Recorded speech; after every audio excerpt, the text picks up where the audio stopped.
सर्वेश्वरम रत्नैर्मण्डित शिरशुभ्रमुक्तं श्वेतांबरे शोभितं मुक्तामाल्यभूषितं च यज्ञं सिंहासने संस्थितं भक्तानां वरदं प्रसन्नवदनं श्री सद्गुरुं नौम्यहम् श्री सद्गुरुं नौम्यहम् बंदो चरण सरोज गुरु बुध मंगलागार जेहि सेवत नर होते हैं भव सागर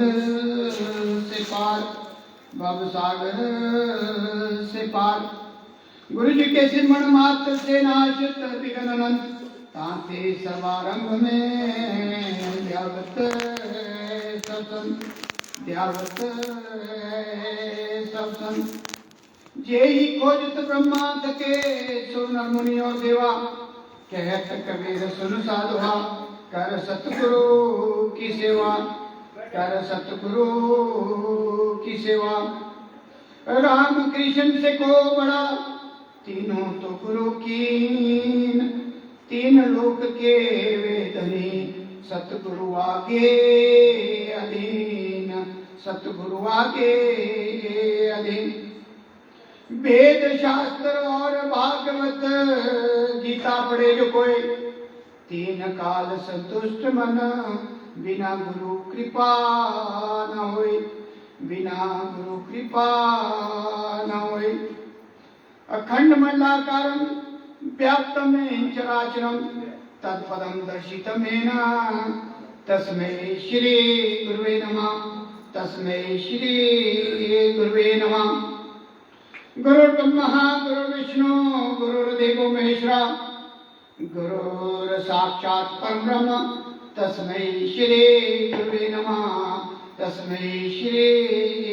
नमः तुमेव माता च पिता तुमेव बन्धु च सखा तुमेव विद्या द्रविणं तुमेव सर्वं मम देवा तुमेव सर्वं मम देवा बोलो जयकारा गुरु महाराज की जय।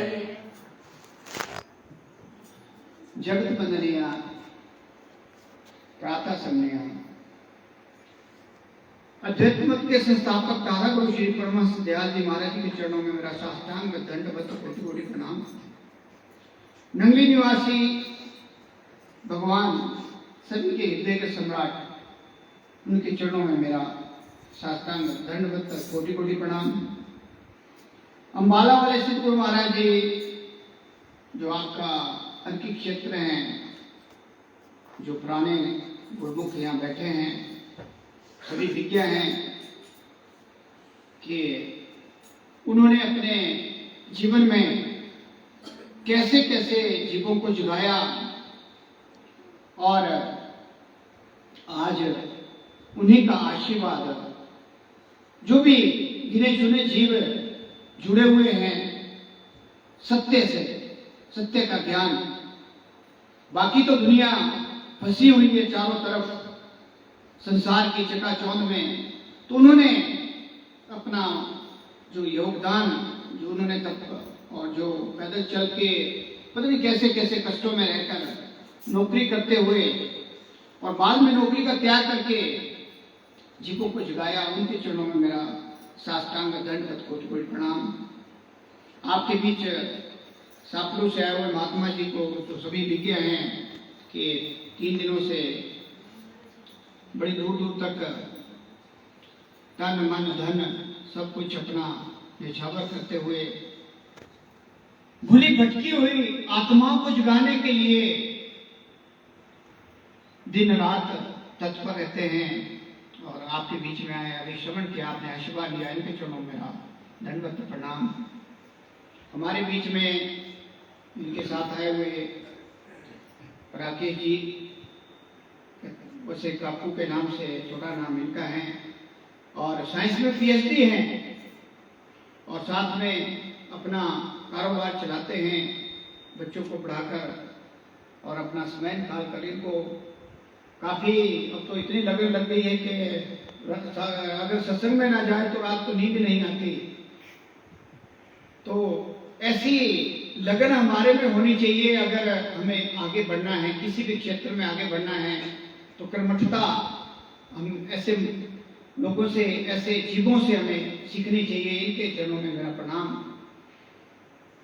हमारे बीच में और बहुत से आज जैसे हमारे घनश्याम जी हैं, हमारे आज यहाँ की के रामचंद्र जी और बहुत से और आए हुए हैं जी। तो मैं सभी जितने भी यहाँ इस प्रयाग में आज हमारे लड़की वालों ने मौका दिया है, काफ़ी दिनों के बाद, काफ़ी देर से कोशिश की जा रही थी कि इस घर में थोड़ा गुरु महाराज जी की महिमा का व्याख्यान हो, ताकि जो सोए हुए हैं हम थोड़ी झाग लगे और हमारा जो रास्ता है सही बने। तो मैं सभी को प्रणाम करते हुए प्यार भरा जय सच्चिदानंद जी और इस परिवार को मैं बहुत बहुत बधाई देते हुए कि जब आप प्रयास करेंगे तो आपके साथ जितना भी आस पड़ोस हैं, जितने भी आपके नजदीक हैं, उन सभी जीवात्माओं का कल्याण होता है और साथ में आपके घर में बरकत होती है। क्योंकि सत्संग की महिमा इस संसार में सबसे ज्यादा है। सत्य का ध्यान, सत्य को समझना कि हमारा जीवन क्या है, मैं कौन हूं, मैं कहां से आया हूं, मुझे कहां जाना है और मेरा इस संसार में आने का क्या मकसद है। इन प्रश्नों का उत्तर केवल सत्संग के माध्यम से मिलता है। बाकी इस संसार में काफी चीजें होती हैं, गाना बजाना होता है, कथाएं होती हैं, शिव महापुराण होते हैं और हम उसी चक्रव्यूह में फंसकर 12 करोड़ 40 लाख वर्षों के लिए 84 लाख योनियों के चक्रव्यूह में फंस जाते हैं। क्योंकि काल ने एक ऐसा संविधान बनाया हुआ है जिसमें सत्य, तम, रज, गॉड, जनरेटर, ऑपरेटर और destroyer. Generator Brahma, operator Vishnu और डिस्ट्रक्टर भोले शंकर। हम इतने खोए हुए हैं कि हमें असलियत, जो जिंदगी का मकसद है कि मैं कौन हूं, इसको जानने की विधि को जानने की बजाय हम इनके चक्रव्यूह में फंसे हुए हैं। क्योंकि जिसकी सत्ता होती है वो नहीं चाहता कि मेरी सत्ता से भाग जीत जाएं, क्योंकि वहां से मांग कर लाए हुए हैं और अपनी जेल में बंद किया हुआ है। एक स्पेस रखा हुआ है जो हमारे साकार रूप में सदगुरु के रूप में इस संसार में आते हैं। एक छोटा सा स्पेस रखा हुआ है। जब मैं था तो गुरु नहीं, जब गुरु है तो मैं नहीं। प्रेम गली अति सांकरी, तामे धोना समाये। जो प्रेम की गली है, जैसे कहा है एक साधे सब साधे, सब साधे सब जाए। अगर हम एक को साधते हैं तो जैसे भी दरबार लगा हुआ है तो यहाँ सत्य, तम, रज 11 करोड़ 33 करोड़ देवी देवता, 68 तीर्थ जितने आपके देवी देवता हैं सभी इसमें हाजिर हैं। वो गुरु महाराज जी के दरबार में हाजिर लगा रहे हैं, क्योंकि यह दरबार संसार का सबसे बड़ा दरबार है। क्यों? जब आप इस चीज को समझेंगे, दरबारों में जाएंगे, जो हमारे दरबार हैं, दुनिया के अजूबे हैं, वो वहां जाके ही पता लगता है, यहाँ कहने से नहीं होगा। जब प्रैक्टिकल रूप में आप देखेंगे तब आपको इस चीज का एहसास होगा कि कितनी पावरफुल शक्ति है हमारे गुरु महाराज जी। लेकिन हम इसकी कदर ही नहीं समझते। हम क्यों? क्योंकि माया के जाल में हम इतनी बुरी तरह फंसे हुए हैं कि हमें अपनी सूझ ही नहीं है। और दूसरा, हमारी आदतें, हम बाहर के नशों में, आज तो बच्चों का हाल, हर रोज 3 या 4 केस हिमाचल में आते हैं, चिट्ठा सूंघने वाला। और उसमें ऐसा नहीं कि लड़के ही इन्वॉल्व है, लड़कियां भी इन्वॉल्व है। हम प्रैक्टिकल रूप में देखते हैं सिमेट्री रोड, पल्ली साइड को बड़ा बुरा हाल है इस संसार में। क्यों? क्योंकि हमारे बच्चों को असली संस्कार नहीं मिल रहे हैं। आज तो मैंने देखा कि 3-3 साल के बच्चों के पास मोबाइल, और वो इतने एक्सपर्ट हैं कि हमें भी उन चीजों का पता नहीं। मतलब जो अंदर की पावर है, जो अच्छे कामों में लगानी चाहिए, हमने उसको शौक के रूप में इतना बेकार कर दिया है कि जितने में 5-6 साल के होते हैं तो वो हमारे लिए बाप बन जाते हैं, हमें समझाना शुरू कर देते हैं। तो उनको संस्कार कहाँ से मिलेंगे? जब तक आप किसी भी चीज को लिमिटेशन से बाहर, एक दायरा बना हुआ है, संसार का भी एक दायरा है और परिवार का भी एक दायरा है, खाने पीने का भी एक दायरा है। जब हम उस दायरे से, उस लिमिटेशनों को पार कर जाते हैं तो फिर बड़ा मुश्किल होता है।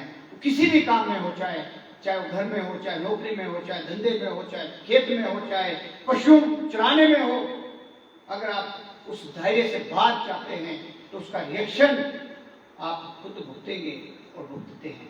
बहुत से ऐसा देखा गया है, परिवारों में देखा गया है, अस्पतालों में देखा गया है, प्रैक्टिकल रूप में देखा गया है कि हमें अपने दायरे के अंदर सारी चीजें करनी है। और ये कहाँ मिलती है हमें सद्बुद्धि? जब हम सत्संग में जाते हैं। सत्य, वो सत्ता, निष्धाम, सत्यखंड, जहां से हम आए हैं, जहां से हम बिछड़े हुए हैं, उस सत्पुरुष के दरबार से हमने हाथ खड़े किए और हम बिछड़ गए, और आज काल और माया की जाल में फंसकर काल की जेल में हम सभी बंद हैं।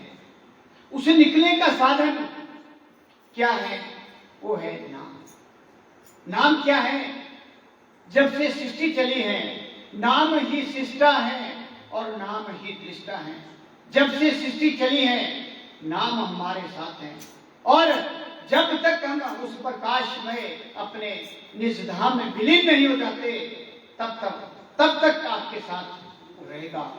और अंतमता सुगता, जो हमारा भागवत गीता में कहा गया है, अंतमता सुगता बनाने के लिए अगर हम नाम नहीं इसकी युक्ति जाने और ऐसे ही चलते रहेंगे, जब आप एक कबीर जी कहते हैं कि जाप मरे अजपा मरे अनद भी मर जाए, सूरत समाई शब्द में ताको काल ना खाए। जाप क्या है? जितने भी मंत्र हैं जो हम जीवा से बोलते हैं, मुंह से बोलते हैं, जैसे ओम नमः शिवाय, राम राम कृष्ण कृष्ण सत्यनाम, और दूसरे आगे ओम भूर्भुवस्सुवः तत्सवितुर्वरेण्यं भर्गो देवस्य धीमहि धियो प्रचोदयात्, ओम त्र्यंबकं यजामहे सुगंधिं। ये सारे क्या है? मुंह से बोलने वाले हैं। और हमारे आज जो प्रीचर हैं, कुल पुरोहित जिनको बोलते हैं, वो आपको नाम, क्योंकि उनको अपना ही पता नहीं है तो आपको क्या बताएंगे? वो दे जाते हैं कि राम राम बोलो, रटते रटते राम राम करते पूरी जिंदगी निकल जाती है। पाया क्या? कुछ नहीं। एक बार गुरु नानक देव जी के दरबार में एक पाठी चला गया कि जी मैंने 18,000 बार गुरबाणी का पाठ किया। एक बार बोला, 2 बार बोला, तो गुरु नानक देव जी ने कहा कि भाई क्या पाया? आपने क्या पाया 18,000 पाठ करने के बाद? तो उसको उत्तर, उसको कोई आंसर नहीं मिला, उसके पास कोई आंसर नहीं था उस चीज का कि मन के विकार, मन में शांति या कुछ अंदर की बात आपको समझाई तो बात है। राम राम रटते रटते कुछ नहीं होगा, केवल थोड़े बहुत पुण्य बनते हैं। जैसे कहते हैं तीर्थ गए एक फल, संत मिले फल 4, सतगुरु मिले अनेक फल, कहे कबीर विचार। तीर्थ में हम जाते हैं, 4 धाम करते हैं, तो वहां एक फल मिलता है। गंगा में नहाते हैं, मार्कंडे में नहाते हैं, एक फल मिलता है। आप यज्ञ कराते हैं, पाठ कराते हैं, उसका फल भी सीमित है।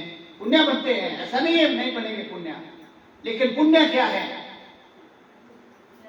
पुण्य है कि जब हम, मान लो हमने नाम नहीं लिया, हमारा हम वहाँ तक नहीं पहुँचे, तो पुण्य का होता है कि जब हमारी मृत्यु होती है तो पहले तो सबसे पहला गरुड़ पुराण के अनुसार संविधान है कि आपको जंजीरों में बांधा जाएगा।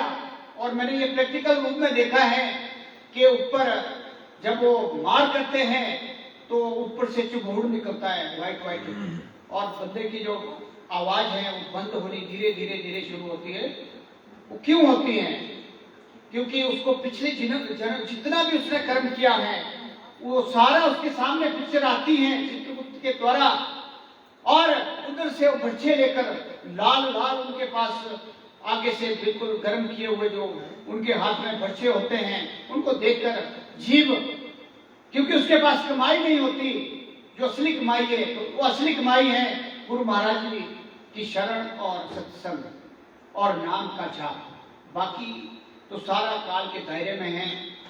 तो फिर क्या होता है कि जो पुण्य आपने किए हैं, मान लो 4 धाम किए हैं, महामृत्यु जाप कराया है, देवी देवताओं पूजे हैं, आपने दान पुण्य किया है, वो जितने भी पुण्य की गठड़ी आपकी बनी हुई है एज पर जो हमारा संविधान है, जब हम यात्रा शुरू करते हैं तो वहां जब यमदूत रास्ते में हमारे को बहुत कठिन समय होता है तो उसमें हमारे को पानी की आवश्यकता पड़ती है।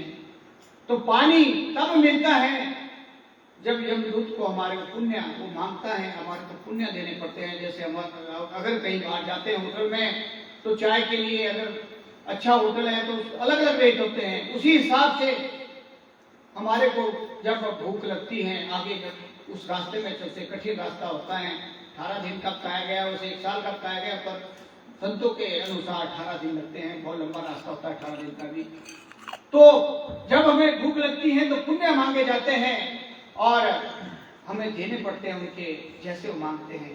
और जैसे जैसे हमारी यात्रा चलती है और हम जब धर्मराज की कचहरी में पहुंच जाते हैं तो वहां तक हमारे पुण्य क्षीण हो जाते हैं, बहुत कम बचते हैं।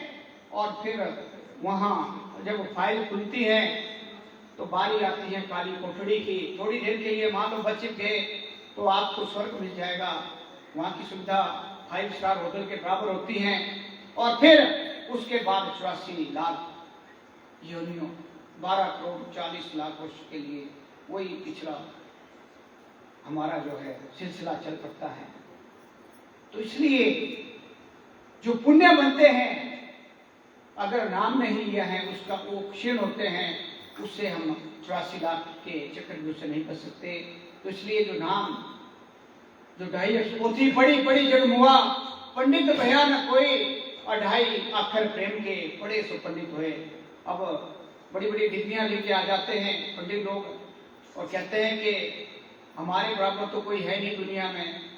बाद में जो हालत होती है उनकी तो वही जानते हैं, क्योंकि 2 ही चीजें मैंने बताई कि जब तक आप सबसे बड़ा इस संसार में आने का है कि नाम तक, क्योंकि अगर आप पिछली हिस्ट्री में जाओगे, पिछले महात्माओं जितने भी इस संसार में साकार रूप में महापुरुष आए हैं और भक्त बने हैं, उनको कड़ी से कड़ी परीक्षाएं देनी पड़ी, तब जाके उनको नाम तक नाम मिलता था। और जब वो खड़े उतरते थे गुरु महाराज जी, तो उस समय के होते थे सत्पुरुष, तब जाके कहीं नाम मिलता था। आज की डेट में तो बिना किसी मेरे ख्याल बिना परिश्रम के घर घर आकर ये सुविधा मिली है, क्योंकि हमारे अम्बाला वाले गुरु महाराज जी ने इतना तप किया, इतनी तपस्या की कि आज उसका लाभ, उसका ब्याज हम लोग खा रहे हैं। तो अगर हम अभी भी सोए रहे हैं तो बड़ा मुश्किल होगा, आगे का लंबा सफर है, इस बात को समझना है। और ये चीज, ये जो चर्च है आपको केवल सत्संग में ही मिलेगा, बाकी कहीं भी संसार में नहीं मिलेगा। बाकी जगह तो नाच गाना कथाएं बड़े बड़े उदाहरण होंगे, लेकिन माइंड को कंसंट्रेट करने की जो विधि है वो आपको नहीं मिलेगी। वो केवल नाम के द्वारा जो हमारे महापुरुष लोगों ने पूरा परिश्रम करके उस चीज को प्रैक्टिकल रूप में ढाला है। जो ये 2.5 अक्षर क्यों इसको कहा गया है, इसको प्रैक्टिकल हमारे जितने भी प्रथम बादशाही, द्वितीय बादशाही, जिन्होंने 17 साल हमारे प्रथम बादशाही ने, हमारे दादा गुरु जी ने तप किया जंगलों में रहकर, जबकि सारी सुविधाएं उनको संसार की थी, और उसका प्रताप हुआ कि हमारे नगली निवासी भगवान जी का उदय हुआ, जबकि वो पहले से ही विज्ञ था। क्योंकि जब उनका मिलन हुआ तो उन्होंने ये बात कही कि मैं आपका ही इंतजार कर रहा था और आप आ गए। उसके बाद उन्होंने गुरुआज्ञा में रहकर 13 साल 1 महीना नीम के पत्ते खाकर तप किया और अपने आप को तपा दिया जन कल्याण के लिए। आप एक दिन नीम के पानी या पत्ते को खाकर बिताए, पता लगेगा कि क्या होता है जीवन। तो उन्होंने इतना तप किया, और उसके बाद हमारे बाला वाले गुरु महाराज जी उनके शिष्य रहे, जो नंगली निवासी सदगुरु भगवान थे। उन्होंने उसी राह पर चलकर बहुत तप किया, घर घर जाकर इतना अपने आप को पहले जगाया और फिर सोई हुई रूहों को जगाया। तो आज हम उसी का जो फल ये जो हमारे को मिल रहा है इतना आसानी से, तो उन्हीं की तपस्या का ये फल है। एक मैं छोटा सा प्रसंग आपको कि हमारा जीवन कैसे चलता है। एक बार क्या हुआ कि कबीर साहब के टाइम की बात है कि जैसे अभी आपको श्रवण करा कई चीजें बताई कि हमने कैसे चलना है, कैसे रहना है, कैसे अपने आप को जानना है। तो ऐसे ही संत लोग क्या करते हैं, इशारा करते हैं। तो वो कहीं जब सैर करने जाते थे तो एक रास्ते में एक किसान रहते थे, वो खेती बाड़ी करते थे। जैसे हमारा अभी हम ऊपर को आए तो कोई रास्ते में मिल गया, जैसे हमारा जान पहचान का, तो हम भी कहते हैं भाई सत्संग में आना और अपने बारे में जानना कि अपने लिए आप कुछ कर रहे हो कि संसार के लिए ही कर रहे हो। तो ऐसे ही कबीर जी जब वहां से निकलते थे तो पहली बार जब मिले उस किसान से तो कहा, वो बार में खटिया लगाकर बैठे होते थे कि भाई आपने अपने बारे में सोचा कुछ कि संसार के चक्रव्यूह में ही रहेंगे। तो उन्होंने कहा कि अभी बच्चे छोटे हैं, पढ़ लिख लेंगे, थोड़ा जैसे बड़े होंगे तो फिर अपने बारे में हम सोचेंगे कि हम थोड़ा भगवान की तरफ ध्यान देंगे। तो समय बीतता गया, 5-7 साल के बाद फिर जान के वहां से निकले कबीर जी। फिर पूछा तो कहते हैं कि शादियां हो गई और आगे तोतू पोतू हो गए हैं, अब थोड़ा इनका बर्डन पड़ गया है, थोड़ा इनको बड़ा कर लें, इनकी पढ़ाई हो जाए, फिर सोचेंगे अपने बारे में, फिर सोचेंगे नाम के बारे में, फिर सोचेंगे भगवान के बारे में, अभी अपना फर्ज निभा लेते हैं। थोड़ा समय बीतता गया, 5-7 साल के बाद फिर ध्यान के, क्योंकि महापुरुषों का काम होता है जगाना, झाग लगाना।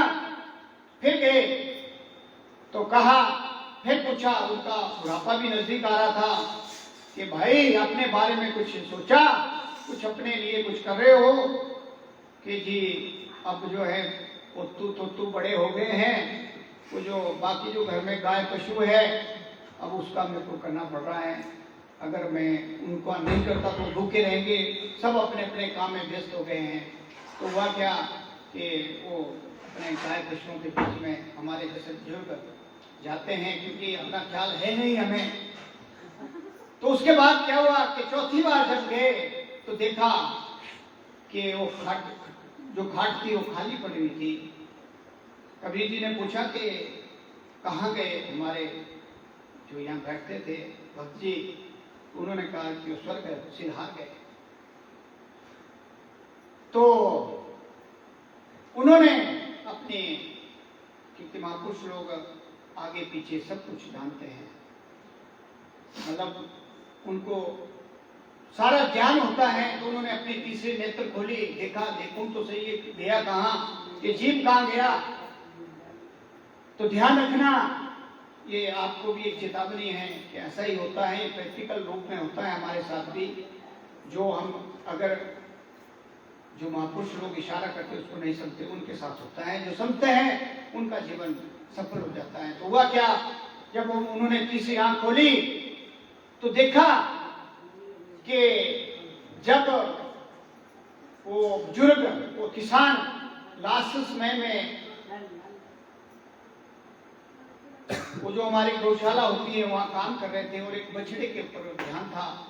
जैसे होता है छोटा बच्चा होता है तो हमारा ध्यान ज्यादा एक्टिव होता है, तो जैसे ही बच्चे पे ध्यान था उस बछड़े पे अंतमता सोगता उनकी मौत हो गई और जो ध्यान था वो बछड़े पे था और उनका जन्म जो है उसी घर में एक बछड़े के रूप में हो गया।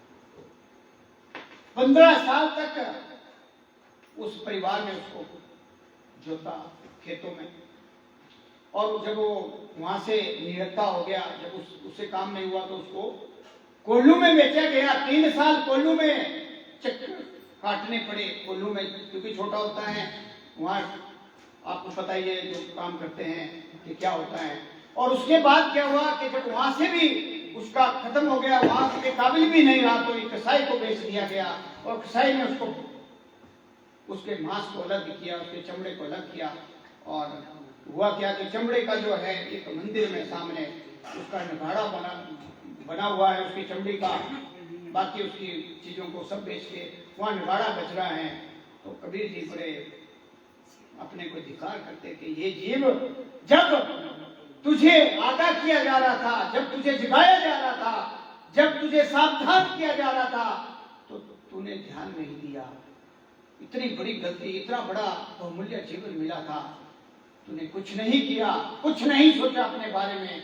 इसी चक्रव्यूह में काल और माया के जाल में फंसकर संसार की चकाचौंध में रहकर तूने अपने जीवन को, बहुमूल्य जीवन को खत्म कर दिया और आज तेरा वो निगाड़ा पूछ रहा है। उन्हें बड़ा तरस आता है उस जीव पे। तो ऐसा ना हो कि हम अगर सावधान नहीं हुए, जो चेतावनी हमें दी जाती है उसको हम स्वीकार नहीं करें, तो कहीं हमारा भी ऐसा ही नगाड़ा ना बजे। तो उस नगाड़े से बचने के लिए ये जो सत्संग रूपी माहौल बना हुआ है, आप सभी जितने भी जीव यहाँ आए हैं बहुत भाग्यशाली हैं। क्यों? तुलसी बाबा कहते हैं एक घड़ी आदि से बुनियाद, तुलसी संगत साध की हरे कोटि अपराध। तो आप जो जुड़े भी नहीं है, 1-2 साल भी हो गए हैं, आज आपको 3-2 घंटे 4 घंटे का जो सत्संग मिला है उससे आपकी शुद्धता हो गई है। और ध्यान रहे कि इसका फायदा लेना है, क्योंकि आपके जो पिछले जितने भी 1.5 साल से आपने जो भी हमारे से मन वचन कर्म पता नहीं कितने तो कर्म होते हैं, उसका सफाया आज हो गया है। आपकी आत्मा शुद्ध हो गई है इस सत्संग रूपी प्रयाग में नहाने से।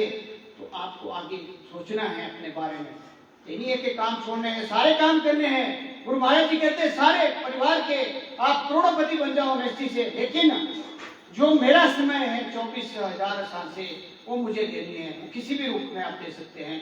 24,000 सांसों में से 2,500 साल से आपने मुझे देनी है, बाकी जो मर्जी करो आप, बाकी आपको खुली छूट है। लेकिन नियम के अंदर जो आपने शब्द लिए हैं उस शब्द के अंदर, उससे बाहर नहीं जाना है। अगर शब्द लेने के बाद अगर बाहर जाते हैं तो उसका मैं फिर प्रसंग बताऊंगा कि उसकी हालत क्या होने है बाद में। उसकी हालत उससे भी ज्यादा बदतर होने जो मनमुखी होते हैं। तो इसलिए जो ऐसा करते हैं वो बिल्कुल सावधान रहें, क्योंकि एक सेकंड का हिसाब किताब आपका लिखा जा रहा है। इसमें कोई मैं नहीं बोल रहा हूँ, चित्रगुप्त आपके अंदर बैठा है और आपका एक सांस का हिसाब किताब वो अंदर नोट कर रहा है और उसका एक का हिसाब का हमें देना पड़ेगा। तो इसलिए ये जो सत्संग का बेला है, ये गुरु महाराज की बड़ी कृपा है। वही बुलाते हैं, हमारे से कुछ नहीं आता, हम तो चलते फिरते कीड़े मकोड़े हैं, लेकिन वो खुद आते हैं, खुद आप लोगों को किसी माध्यम से समझाते हैं, क्योंकि आप लोगों का भी कोई कॉम्बिनेशन बना हुआ है। गुरबाणी में कहा है पिछले जन्म शुद्ध कर्म अंकुर जब करते हो तब जाके ऐसा संगम बनता है, ऐसे बैठा जाता है, ऐसी प्रेरणा मिलती है और हम अपने जीवन को उस दिशा में ले जाते हैं जहां से हमारा भला होना है, इस धाम की तरफ हमें प्रस्थान करना है। तो आप इस परिवार को मैं बहुत बहुत बधाई देते हुए, और आप सभी जितने भी आए, आपकी जो ये घड़ियाँ सुनहरी अक्षरों में रजिस्टर्ड होती हैं, एक अलग से रजिस्टर हैं जो ये पुण्य बनते हैं, जो ये सत्संग की घड़ियाँ जो हमारी असली पूंजी जिसको बोलते हैं बनती हैं, वो आपकी आज इस सत्संग के माध्यम से आपके खाते में जुड़ गई हैं। इसके बड़े बड़े एग्जाम्पल कल भी एक प्रसंग दिया उन्होंने कि केवल मात्र आने से थोड़ी सी देर सत्संग में बैठने से भी गुरु महाराज जी उस बैतरणी नदी को पार माता जी को लेने आ गए, तो पता नहीं क्या क्या करते होंगे। तो ये चीजें आपको सत्संग में मिलेगी। सत्संग में आया करो, बैठा करो। आपके पास तो यहाँ भरमार हैं जो पुराने हैं और इनको लगन भी बहुत है, तो सभी मिलकर एक हफ्ते में सारे इकट्ठे हुए, एक दिन एक घर में, दूसरे दिन तीसरे दिन, जरूरी नहीं है कि महापुरुष यहाँ सभी का आना जरूरी है। अपने आप बैठे गुरु महाराज जी के आगे आप जो जितना भी समय लगाएंगे वो आपके खाते में लिखा जाएगा और आपका जीवन बढ़िया चलेगा, परिवार भी बढ़िया चलते हैं और साथ में बरकत भी होती है और आपकी सुख सुविधाएं भी मिलती हैं। तो मैं ज्यादा समय ना लेता हुआ इस परिवार को बहुत बहुत बधाई देते हुए बोलो जयकारा, बोलो श्री परमहंस दयाल जी महाराज की, बोलो नगली निवासी सतगुरु भगवान की, बोलो अम्बाला वाले सतगुरु महाराज की, बोलो सारे संतन समाज की, बोलो नंदकंद भगवान की।